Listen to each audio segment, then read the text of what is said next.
السلام عليكم ورحمة الله وبركاته. إن الحمد لله نحمده ونستعينه ونؤمن به ونتوكل عليه ونعوذ بالله من شرور أنفسنا ومن سيئات أعمالنا. من يهده الله فهو المهتدي ومن يضلل فلن تجد له وليا مرشدا. أشهد أن لا إله إلا الله وحده لا شريك له وأشهد أن محمدا عبده ورسوله أرسله بالهدى ودين الحق ليظهره على الدين كله وكفى بالله شهيدا. اللهم صل على محمد وعلى آل محمد كما صليت على إبراهيم وعلى آل إبراهيم وبارك على محمد وعلى آل محمد كما باركت على إبراهيم وعلى آل إبراهيم إنك حميد مجيد. يا أيها الذين آمنوا اتقوا الله حق تقاته ولا تموتن إلا وأنتم مسلمون. أعوذ بالله من الشيطان الرجيم. بسم الله الرحمن الرحيم. من طيبات ما رزقناكم فلا تطغوا فيه فيحل عليكم غضبي ومن يحلل عليه غضبي فقد هوى.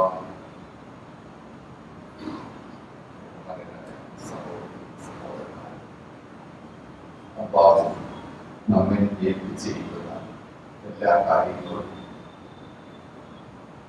ഭക്തിയുടെ ഭാഗമായി ഈമാനിന്റെ ഭാഗമായി ആചരിക്കുകയും അനുഷ്ഠിക്കുകയും ചെയ്തുകൊണ്ട് ഏറ്റവും നല്ലവരായി അല്ലാഹുവിനെ കണ്ടുമുട്ടാൻ പാകത്തിൽ നമ്മൾ ജീവിക്കുക. അല്ലാഹു നമ്മെ അനുഗ്രഹിക്കുമാറാകട്ടെ. അല്ലാഹുവും നബി സല്ലല്ലാഹു അലൈഹി വസല്ലമയും പഠിപ്പിക്കുന്ന ദീൻ ഇസ്ലാം മതം അതാണ് നമ്മളുടെ ജീവിതത്തിന്റെ വിജയം നിശ്ചയിക്കുന്ന പ്രധാനപ്പെട്ട കാര്യം. ആ മതത്തിൽ നമ്മുടെ ജീവിതത്തെ ക്രമീകരിക്കേണ്ടതും ശരിപ്പെടുത്തേണ്ടതും നല്ല മൂല്യങ്ങളും ശിക്ഷണങ്ങളുമായിരിക്കണം എന്നതാണ് നമ്മൾ പറഞ്ഞത്. മതം ഉദ്ദേശിക്കുന്ന തർബിയത്ത്, അതിന്റെ അടിസ്ഥാനം ഈമാനും തഖ്വയുമാണ്. അതിന്റെ ശൈലി റസൂൽ സല്ലല്ലാഹു അലൈഹി വസല്ലം കാണിച്ച് തന്നിരിക്കുന്നതുമാണ്. ആ തർബിയത്തിന്റെ ഭാഗമായി ഒരു മുസ്ലിമിന്റെ ജീവിതത്തിലും കുടുംബത്തിലും അവന്റെ മൊത്തത്തിലുള്ള എല്ലാ സന്ദർഭത്തിലുമുള്ള ഒരു ഭക്ഷണ സംസ്കാരം എങ്ങനെയായിരിക്കണം എന്നത് നബി സല്ലല്ലാഹു അലൈഹി വസല്ലം പഠിപ്പിക്കുന്നു. തർബിയത്ത് എന്ന് പറയുമ്പോൾ വലിയ വലിയ കാര്യങ്ങൾ പഠിച്ച് ഗവേഷണം ചെയ്ത് മനസ്സിൽ സൂക്ഷിക്കുക എന്നതിനേക്കാളേറെ ജീവിതത്തിൽ ഒരിക്കലും മറന്നു പോവാത്ത നല്ല നല്ല ശീലങ്ങൾ മനസ്സിലാക്കി സ്വയം ചെയ്ത് ശീലിക്കുക എന്നതാണ് നബി സല്ലല്ലാഹു അലൈഹി വസല്ലം ഉണർത്തുന്നത്. അത് സൂചിപ്പിക്കുന്ന ഒരു ഖുർആൻ വചനം നാം നേരത്തെ പഠിച്ചിട്ടുണ്ട്. വലാകിൻ കൂനൂ റബ്ബാനിയീന ബിമാ കുൻതും തുഅല്ലിമൂനൽ കിതാബ വബിമാ കുൻതും തദ്റുസൂൻ. അല്ലാഹുവിന്റെ കിതാബ് പഠിക്കുകയും അത് മറ്റുള്ളവരെ പഠിപ്പിക്കുകയും ചെയ്യുന്നവരാണ് എന്ന നിലക്ക് റബ്ബാനികളായി ജീവിക്കണം. റബ്ബാനികൾ എന്ന് പറഞ്ഞാൽ നമ്മൾ ഈ പറഞ്ഞ തർബിയത്തും നല്ല ശിക്ഷണശീലങ്ങളും ഉള്ളവരായി നിലനിൽക്കുക എന്നാകുന്നു അറിയാവുന്നത്. എപ്പോഴും നമ്മുടെ ജീവിതത്തിൽ ആരാധനാപരമായ കാര്യങ്ങൾക്കാണ് അതീവ ശ്രദ്ധ കൊടുക്കാറുള്ളത്. അത് ആവശ്യവുമാണ്. അത് അല്പം പോലും നീക്കുപോക്കുകൾക്ക് പറ്റാത്ത അല്ലാഹുവും റസൂലുള്ളാഹി സ്വല്ലല്ലാഹു അലൈഹി വസല്ലമയും പഠിപ്പിച്ച അതേ രൂപത്തിലുള്ളത് തന്നെയായിരിക്കണം. എന്നാൽ അതിന് സമാനമായ പ്രാധാന്യം തന്നെയാണ് ജീവിതത്തിലുള്ള ഈ പറഞ്ഞ നല്ല നല്ല ശീലങ്ങൾക്കും നബി സല്ലല്ലാഹു അലൈഹി വസല്ലം നൽകിയിരിക്കുന്നത്. പലതിലും സമൂഹത്തിന്റെ കാലം മാറുന്നതിനനുസരിച്ചുള്ള ഗതിവേഗത്തിലും മാറ്റത്തിലും പല നല്ല ശീലങ്ങളും നഷ്ടപ്പെട്ടു പോവുകയും ചെയ്യാറുണ്ട്. ഭക്ഷണ ശീലങ്ങളുമായി ഖുർആൻ പറയുന്ന ശ്രദ്ധേയമായ ഒരു നിർദ്ദേശം ഇപ്രകാരമാണ്: കുലൂ വശ്റബൂ വലാ തുസ്രിഫൂ ഇന്നഹു ലാ യുഹിബ്ബുൽ മുസ്രിഫീൻ. നിങ്ങൾക്ക് ഭക്ഷണം കഴിക്കാം, അതുപോലെ തന്നെ ദാഹജലം വെള്ളം കുടിക്കുകയും ചെയ്യാം, പക്ഷേ അമിതമാവാൻ പാടില്ല.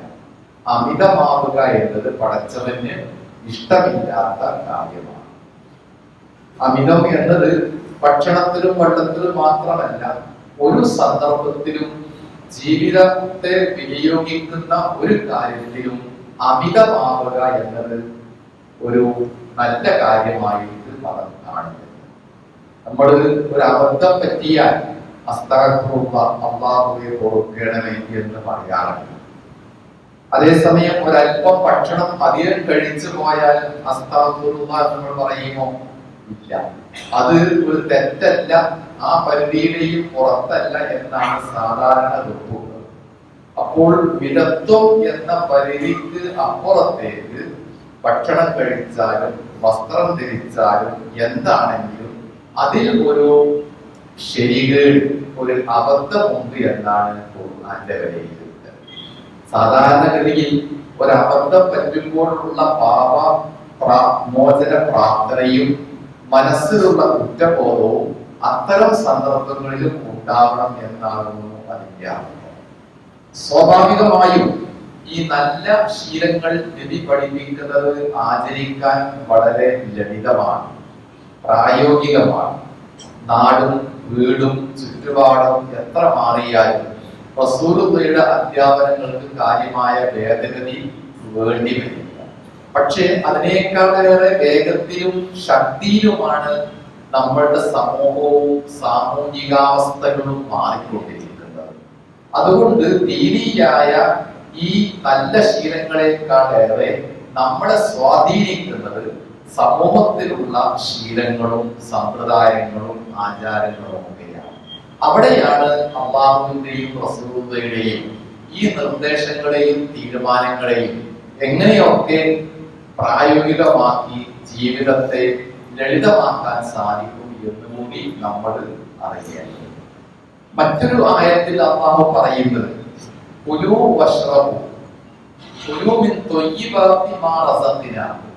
നിങ്ങൾക്ക് നൽകിയിരിക്കുന്നത് ത്വയ്യിബ്, വിശിഷ്ടമായത് നിങ്ങൾ ഭക്ഷിക്കുക. വലാ തത്ഗൗ ഫീഹി, അതിൽ അതിര് കവിയാൻ പാടില്ല. നേരത്തെ പറഞ്ഞ ഇസ്രാഫ് എന്നതിന്റെ മറ്റൊരു വകഭേദമാണ് ഇവിടെ പറയുന്നത്. ഭക്ഷണത്തിൽ അതിര് കവിയാൻ പാടില്ല. ഫയഹില്ല അലൈക്കും ഗളബി, ഭക്ഷണത്തിൽ അതിര് കവിയുമ്പോൾ അല്ലാഹുവിന്റെ കോപം നിങ്ങളിലുണ്ടാകും. വമൻ യഹ്ലിൽ അലൈഹി ഗളബി ഫഖദ് തവ, ദൈവത്തിന്റെ അല്ലാഹുവിന്റെ കോപം ഉണ്ടായാൽ അതിലൂടെ അവൻ ജീവിതം തകരുകയും ചെയ്യും.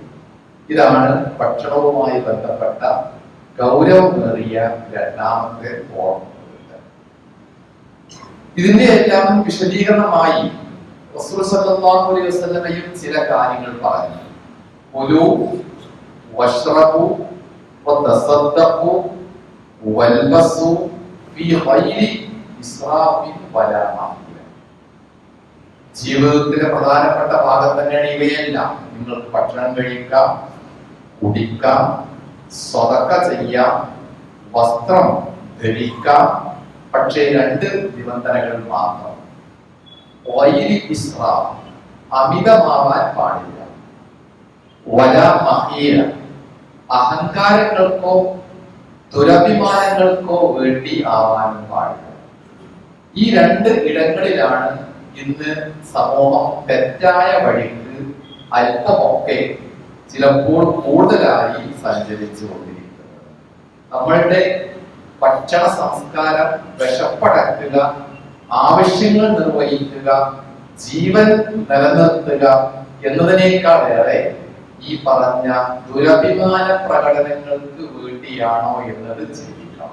പ്രത്യേകിച്ച് ആഘോഷ സന്ദർഭങ്ങൾ, വിവാഹ സന്ദർഭങ്ങൾ, അവയെല്ലാം തന്നെ ആവശ്യം, അനിവാര്യം, വേണ്ടത് എന്നതിന്റെയൊക്കെ പരിധിക്കപ്പുറത്ത് അനാവശ്യം, അമിതം, ദുരഭിമാനം എന്നീ ലക്ഷ്യങ്ങളിലേക്കാണ് ഓരോ ഭക്ഷണ രീതിയും പോയിക്കൊണ്ടിരിക്കുന്നത്.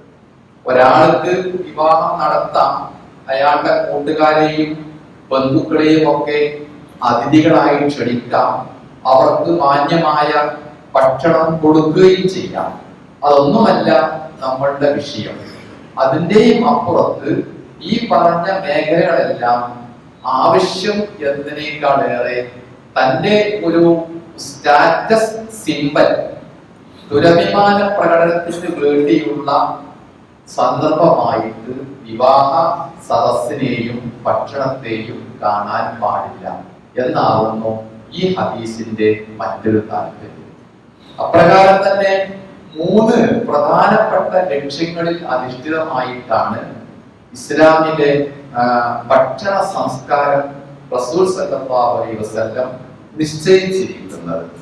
ഒന്നാമത്തേത്, കഴിക്കുന്ന ഭക്ഷണം അതുകൊണ്ട് ആരോഗ്യപരമായ പരിരക്ഷ വേണം. ശരീരത്തിന്റെ ജൈവ പ്രവർത്തനങ്ങൾ നടന്നുകൊണ്ടിരിക്കണം. അതിന് ഹാനികരമായത് ഒന്നും അകത്തേക്ക് പോകാൻ പാടില്ല. അതൊക്കെയാണ് ആരോഗ്യപരമായ രംഗം. അതുപോലെ തന്നെ മറ്റൊന്നാണ് തന്റെ സാമ്പത്തികത പരിധിയുടെ അകത്തു നിന്നുകൊണ്ടായിരിക്കണം. സാധാരണ വീട്ടിലെ ഭക്ഷണ മാനേജ്മെന്റ് ആണെങ്കിലും വിവാഹത്തിനാണെങ്കിലും. മൂന്നാമത്തേത്, ഇസ്ലാമിക ഭക്ഷണ സംസ്കാരം കൊണ്ട് ഒരു തരത്തിലുള്ള പരിസ്ഥിതി പ്രശ്നങ്ങളും മലിനീകരണവും ഉണ്ടാവാൻ പാടില്ല. ഈ 3 കാര്യങ്ങളിൽ അധിഷ്ഠിതമായിരിക്കണം ഭക്ഷണ സംസ്കാരം എന്നതാണ് നേരത്തെ പറഞ്ഞ ആയത്തും ഹദീസുകളും നമ്മെ ബോധിപ്പിക്കുന്നത്. ആരോഗ്യപരമായ പരിരക്ഷ എന്നുള്ളതിലേക്കാണ് ഖുർആൻ 2 മാനദണ്ഡങ്ങൾ വെച്ചിരിക്കുന്നത്. ഒന്ന് നമ്മൾ പറഞ്ഞ ത്വയ്യിബ്, വിശിഷ്ടമായത്. മറ്റൊന്ന് ഹലാൽ, അനുവദനീയമായത്. ഏത് ഭക്ഷണത്തിനും വെള്ളത്തിനും അത് മതപരമായ ഒരു അംഗീകാരം നൽകുകയാണ് ഹലാൽ എന്നതുകൊണ്ട് ഉദ്ദേശിക്കുന്നത്. എല്ലാ ഭക്ഷണവും അന്നപാനീയങ്ങളും ഹലാൽ തന്നെ ആയിരിക്കണം, ഹലാൽ മാത്രമായിരിക്കണം. ത്വയ്യിബ് എന്നത് ആപേക്ഷികമായിരിക്കും. ഒരാൾക്ക് പറ്റാത്ത മത്സ്യം മറ്റൊരാൾക്ക് വിശിഷ്ടമായിരിക്കും. ഒരാൾക്ക് അപ്രിയമായ മാംസം വേറൊരാൾക്ക് താല്പര്യമായിരിക്കും. അതൊക്കെ ഓരോരുത്തരുടെയും മാനസിക അവസ്ഥ, ഇഷ്ടാനിഷ്ടങ്ങൾ നോക്കിക്കൊണ്ടായിരിക്കും.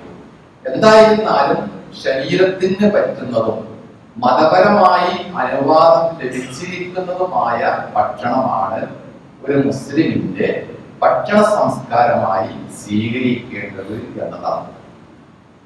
അതോടൊപ്പം ഈ പറഞ്ഞ പോലെ പരിസ്ഥിതിക്ക് നാം ഉണ്ടാക്കുന്ന അല്ലെങ്കിൽ കഴിക്കുന്ന ഭക്ഷണം ആഘാതമാവാൻ പാടില്ല എന്നതുകൂടി ഗൗരവമേറിയ കാര്യമാണ്. പലപ്പോഴും ഭക്ഷണത്തിന്റെ അളവിൽ കൂടുമ്പോൾ അത് വേസ്റ്റ് ആയിട്ട് വലിച്ചെറിയുക, കുഴിച്ചു മൂടുക, അശ്രദ്ധമായിട്ട് മാലിന്യ കൂമ്പാരമാക്കുക എന്നതൊക്കെ ആധുനിക ജീവിതത്തിന്റെ പ്രധാനപ്പെട്ട ഒരു അടയാളമാണ്. ചില കണക്കുകളിൽ പറയുന്നത് പല രാജ്യങ്ങളിലും 30 മുതൽ 40% വരെയും ഭക്ഷണം ഓരോ ദിവസവും വേസ്റ്റായി എറിഞ്ഞു കളയുന്നു എന്നതാണ്.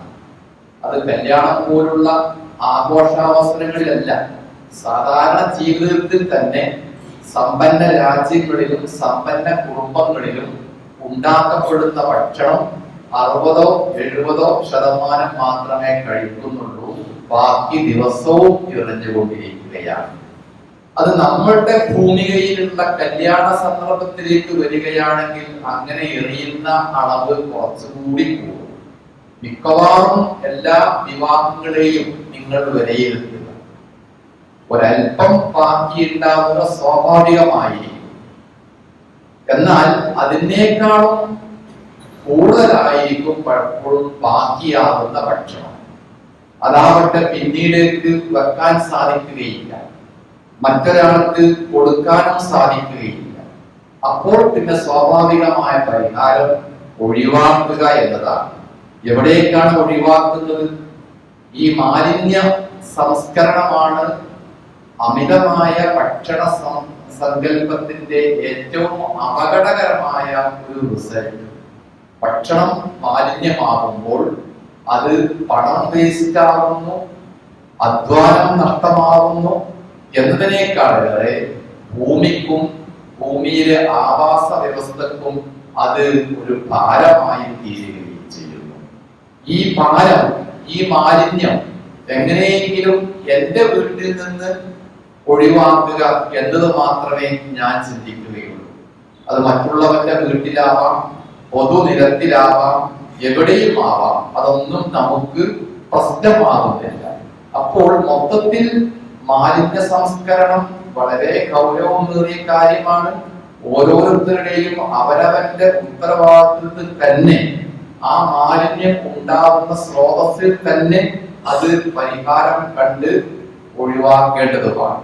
അതിന് പകരം ഇന്ന് മാലിന്യങ്ങൾ കൂടുന്നതും അത് ജനങ്ങൾക്ക് രോഗമാകുന്നതും പ്രശ്നങ്ങൾ ഉണ്ടാക്കുന്നതും അതിനെ പറ്റിയുള്ള അശ്രദ്ധയും നിസ്സാരഭാവവും, എനിക്ക് അത് ബാധിക്കരുത്, മറ്റുള്ളവർ എന്തോ ആയിക്കോട്ടെ എന്ന ഒരു ചിന്തയുമാണ്.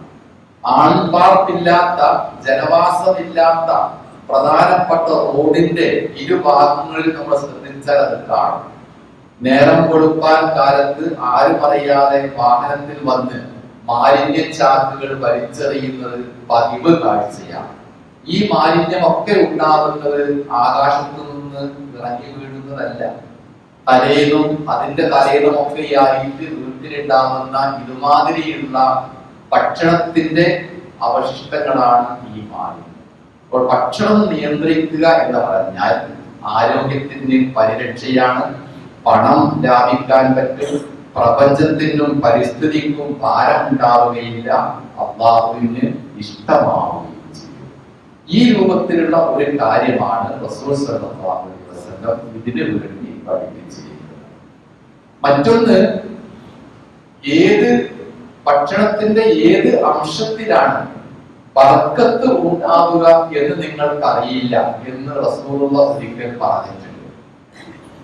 നിങ്ങൾ ഭക്ഷണം താഴെ വീണാൽ അത് എടുത്ത് വൃത്തിയാക്കി കഴിക്കണം എന്ന് പറഞ്ഞതിന്റെ അനുബന്ധമായിട്ടാണ് അങ്ങനെ പറഞ്ഞത്. അപ്പോൾ നമ്മളുടെ സങ്കല്പത്തിലുള്ള ഭക്ഷണത്തിലെ ബർക്കത്ത് എന്താകുന്നു? ഭക്ഷണത്തിന്റെ ക്വാണ്ടിറ്റിയിലാണോ, അതിന്റെ വൈവിധ്യത്തിലാണോ, അതിലെ രുചിക്കൂട്ടുകളിലാണോ? അതൊന്നുമല്ല. മതം കാണുന്ന, റസൂലുള്ള കാണുന്ന ബർക്കത്ത് അത് ഒരൽപ്പം, ഒരു മണി വറ്റാണെങ്കിൽ പോലും നമ്മൾ അകത്തേക്ക് കഴിച്ചിരിക്കുന്നതിനേക്കാളും അല്ലാഹു നിശ്ചയിച്ചിരിക്കുന്ന ബർക്കത്ത് മറുഭാഗത്താണോ എന്ന് നബി സല്ലല്ലാഹു അലൈഹി വസല്ലമയുടെ ഈ നിരീക്ഷണം ബർക്കത്തുള്ള ഭക്ഷണം കഴിക്കുക എന്നതിന്റെ കൂടി അനിവാര്യതയാണ് സൂചിപ്പിക്കേണ്ടത്. അപ്പോൾ ഭക്ഷണം കഴിക്കുക എന്നത് നിസ്സാരമായ കാര്യമാണ്. വിശക്കുമ്പോൾ ആരും കഴിക്കും, ദാഹിക്കുമ്പോൾ ആരും വെള്ളം കുടിക്കും. എന്നാൽ പോലും ഇസ്ലാമിക തർബിയത്തിന്റെ ഭാഗമായി ഇതൊക്കെ സ്വീകരിക്കുക, ആചരിക്കുക, പഠിക്കുക, ജീവിതത്തിൽ പകർത്തുക എന്നത് നമ്മൾ പറഞ്ഞ ഒരു നല്ല നബിയുടെ സുന്നത്തിന്റെ ഒരു നല്ല മാതൃകയായിട്ട് നമുക്ക് സ്വീകരിക്കാൻ കഴിയണം. അതിന് അല്ലാഹു നമ്മെയെല്ലാം തൗഫീഖ് നൽകി അനുഗ്രഹിക്കും. അൽഹംദുലില്ലാഹി റബ്ബിൽ ആലമീൻ والعاقبة للمتقين نصلي ونسلم على نبينا محمد وعلى آله وصحبه أجمعين. الله عباد الله. ഭക്ഷണത്തെ ക്രമീകരിക്കാൻ ആവശ്യമായ മറ്റൊരു ഉപദേശവും നബി നൽകുന്നുണ്ട്. നഹ്നു ഖൗമുൻ ലാ നഅ്കുലു ഹത്താ നജ്വ വഇദാ അകൽനാ ലാ നശ്ബ എന്ന ഒരു ഹദീസ്. ഇത് അത്രത്തോളം പ്രാമാണികമായ ഹദീസല്ല എന്ന് പറയുന്നവരും. ഏതായിരുന്നാലും മതത്തിന്റെ മൊത്തം സ്പിരിറ്റ് എടുത്തു നോക്കിയാൽ അതിനോട് ചേർത്ത് വെക്കാവുന്ന ഒരാശയമാണ് അതിൽ പറയുന്നത്. അതിൽ പറയുന്നത് ഞങ്ങൾ ഒരു സമൂഹമാണ്. നബിയുടെ വാക്കായിട്ട് പറയുകയാണ്, ലാ നൽക്കുലു ഹത്താ നജ്വ, വിശപ്പില്ലാതെ ഞങ്ങൾ തിന്നുകയില്ല. വൈദാ അകൽനാ ലാ നശ്ബഉ, തിന്നാലോ വിശപ്പടങ്ങുകയുമില്ല. അതിനേക്കാളും മനോഹരമായ ലളിതമായ ആരോഗ്യ പരിരക്ഷയുള്ള ഒരു ഭക്ഷണ സംസ്കാരം വേറെ ആരും പഠിപ്പിച്ചിട്ടില്ല. വിശപ്പില്ലാതെ ഭക്ഷണം കഴിക്കരുത്, ഭക്ഷണം കഴിച്ചാൽ വിശപ്പടങ്ങാനും പാടില്ല. ഒരൽപ്പം വിശപ്പ് പിന്നെയും ബാക്കിയുണ്ടാവാം. അതിന്റെ ഒരു സാഹചര്യവും ചില ചരിത്ര രേഖകളിൽ പറയുന്നുണ്ട്. അതായത് ഈജിപ്തിൽ നിന്ന് അവിടുത്തെ രാജാവ് ഒരു വൈദ്യ ചികിത്സകനെ മദീനയിലേക്ക് പറഞ്ഞയക്കുകയുണ്ടായി. അദ്ദേഹം മദീനയിൽ കുറെ കാലം താമസിച്ച് തിരിച്ചു പോകുമ്പോഴാണ് അത്രേ ഈ ഒരു കാര്യം മുസ്ലിങ്ങളോട് നബിയോട് ചോദിച്ചത്. ഞാൻ കുറെ കാലം ഇവിടെ നിന്നിട്ടും നിങ്ങളിൽ ഒരു രോഗിയുമില്ല, ഒരാളും ചികിത്സ തേടി എൻ്റെ അടുത്ത് വന്നില്ലല്ലോ എന്ന് അയാൾ പറയുകയുണ്ടായി. അപ്പോഴാണ് നബി പറഞ്ഞത്, ഞങ്ങൾക്ക് വിശക്കുമ്പോഴേ ഭക്ഷണം കഴിക്കുകയുള്ളൂ, ഭക്ഷണം കഴിച്ചാലും കുറച്ച് വിശപ്പ് ബാക്കിയുണ്ടാവുമെന്ന്. അപ്പൊ ഏറ്റവും നല്ല ഭക്ഷണക്രമം ഏതാകുന്നു എന്നതിന്റെ കൂടി അടയാളപ്പെടുത്തലാണ് ഈ പറഞ്ഞത്. നമ്മുടെ ആധുനിക സമൂഹത്തിൽ പലതരത്തിലുള്ള ചികിത്സയും നിലവിലുണ്ട്. ആയുർവേദവും ഹോമിയോവും സിദ്ധയും യുനാനിയും അലോപ്പതിയുമായിട്ട് ചികിത്സകൾ വൈവിധ്യമാണെങ്കിലും രോഗത്തോടും രോഗിയോടും അവർക്കുള്ള സമീപനം വ്യത്യസ്തമാണെങ്കിലും അവരെല്ലാം ഏകസ്വരത്തിൽ സമ്മതിക്കുന്ന ഒരേ ഒരു കാര്യം മാത്രമേ ഉള്ളൂ: ഭക്ഷണം മിതമായിരിക്കണം എന്ന്.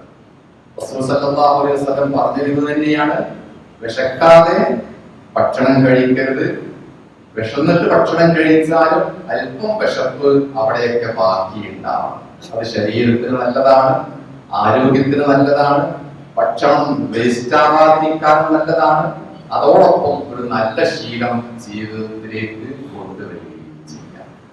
ഇപ്പൊ നമ്മൾ പറയുന്നത് ഇസ്ലാമികമായ ഒരു മുസ്ലിം ജീവിതത്തിലുള്ള ശീലങ്ങളെ പറ്റിയാണ്. ശീലങ്ങൾ പഠിക്കാനുള്ളതല്ല, പഠിച്ചാൽ മറന്നു പോകും, മനഃപ്പാഠമാക്കിയാലും മറന്നു പോകും, ശീലമാക്കിയാൽ ഒരിക്കലും മറക്കില്ല.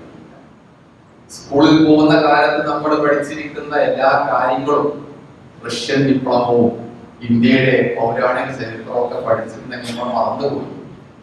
പക്ഷെ വീട്ടിൽ നിന്ന് സ്കൂളിലേക്ക് നടന്നുപോയ വഴിയുണ്ടല്ലോ, അത് നിങ്ങൾ ആരെങ്കിലും മറന്നിട്ടുണ്ടോ? ആരും മറന്നിട്ടില്ല. അത് ഇപ്പോഴും മനസ്സിലുണ്ട്. അത് പഠിച്ചതല്ല, ശീലിച്ചതാണ്. ആദ്യം പറഞ്ഞതൊക്കെ അത് പഠിച്ചതാണ്. പഠിച്ചത് ഏതായിരുന്നാലും മറന്നു പോകും, ശീലങ്ങൾക്ക് മറവിയില്ല. അതുകൊണ്ടാണ് റസൂൽ സല്ലല്ലാഹു അലൈഹി വസല്ലം ഈ മാതിരിയുള്ള തർബിയത്തുകളെ നല്ല ശീലങ്ങളാക്കി നമ്മുടെ ജീവിതത്തിൽ നട്ടുപിടിപ്പിക്കുന്നത്. അത് പരമാവധി ഉൾക്കൊള്ളുവാനും സ്വീകരിക്കുവാനും മറ്റുള്ളവർക്ക് പകർന്നു കൊടുക്കുവാനും നമ്മൾ മനസ്സ് വെക്കുക. അല്ലാഹു നമ്മെ എല്ലാം അനുഗ്രഹിക്കുമാറാവട്ടെ. കഴിഞ്ഞു പോയ നമ്മുടെ മാതാപിതാക്കൾക്കും സുഹൃത്തുക്കൾക്കും ഒക്കെ കഴിഞ്ഞ ആഴ്ചയിൽ നിര്യാതരായ നമ്മുടെ സഹോദരന്മാർക്ക് അല്ലാഹു മഗ്ഫിറത്ത് നൽകി അനുഗ്രഹിക്കുമാറാവട്ടെ. അപ്രകാരം തന്നെ രോഗികളായി കിടക്കുന്ന, ചികിത്സയിൽ കഴിയുന്ന എല്ലാവർക്കും പടച്ചവനെ നിശിഫ നൽകി ആശ്വാസം നൽകി അവരെ അനുഗ്രഹിക്കുകയാണ്. അല്ലാഹുമ്മ ഗ്ഫിർ ലിൽ മുഅ്മിനീന വൽ മുഅ്മിനാത്ത് വൽ മുസ്ലിമീന വൽ മുസ്ലിമാത്ത് അൽ അഹ്യാഇ മിൻഹും വൽ അംവാത്ത്. اللهم ربنا تقبل منا دعاءنا انك انت السميع العليم.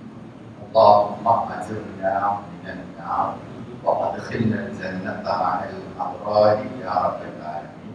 اللهم ربنا آتنا في الدنيا حسنة وفي الآخرة حسنة وقنا عذاب النار.